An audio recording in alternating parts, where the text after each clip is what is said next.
തന്നെ അപകടം എന്താണെന്ന് നിങ്ങൾ ബോധ്യപ്പെടുത്താൻ വേണ്ടിയിട്ടാണ്. ബസ്സിൽ നിന്ന് ഇറങ്ങി വരുന്ന കുട്ടി ഈ സൈഡിലൂടെ ഇവിടെ ഇറങ്ങി നിൽക്കുമ്പോ അതിന്റെ ഉള്ളിൽ ഇരിക്കുന്ന ഡ്രൈവർ ആ കുട്ടിയെ കാണാൻ കഴിയില്ല. അതിനുശേഷം ഈ കുട്ടി ഇവിടുന്ന് ഇങ്ങനെ വന്ന് ഈ ബസ്സിന്റെ മുന്നിലൂടെ കയറി ഇവിടെ എത്തി ഈ ഭാഗത്ത് നിന്ന് ക്രോസ് ചെയ്യുമ്പോഴും അവിടെ ഇരിക്കുന്ന ഡ്രൈവർക്ക് ഇതിനെ കാണാൻ പറ്റില്ല. ഇതിനെയാണ് ബ്ലൈൻഡ് സ്പോട്ട് എന്ന് പറയാ. അപ്പോ ഇതുവഴി ഇങ്ങനെ പോകുന്ന കുട്ടീനെ ഒരു കാരണവശാൽ ആര് കാണുന്നില്ല? ഡ്രൈവർ കാണുന്നില്ല.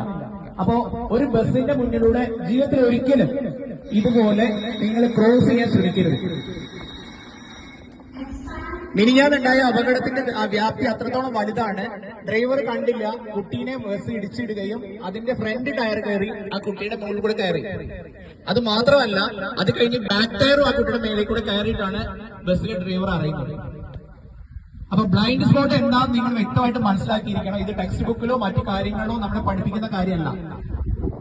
അതായത് ബ്ലൈൻഡ് സ്പോട്ട് എന്ന് പറഞ്ഞു കഴിഞ്ഞാൽ അവിടെ ഇരിക്കുന്ന ഡ്രൈവർക്ക്, ആ ഡ്രൈവർ സീറ്റിൽ ഇരിക്കുന്ന ആൾക്ക് ഈ ദൂരത്ത് നിന്നാൽ മാത്രമേ കാണാൻ കഴിയുള്ളൂ. ഇവിടുന്ന് അങ്ങോട്ടുള്ള ഇത്രയും ദൂരത്തിൽ പറയുന്ന പേരാണ് ബ്ലൈൻഡ് സ്പോട്ട്.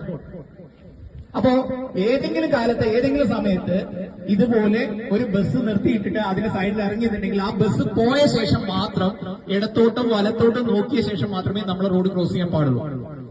ഈ ഒരു കാര്യം നിങ്ങൾക്ക് മനസ്സിലാവാൻ വേണ്ടിയിട്ടാണ്. താങ്ക് യു മോളെ. മോളെ പേര് റിഫ. അത് വളരെ ഭംഗിയായിട്ട് സഹകരിച്ചു. റിഫയ്ക്ക് എന്റെ വക സമ്മാനം. Thank you.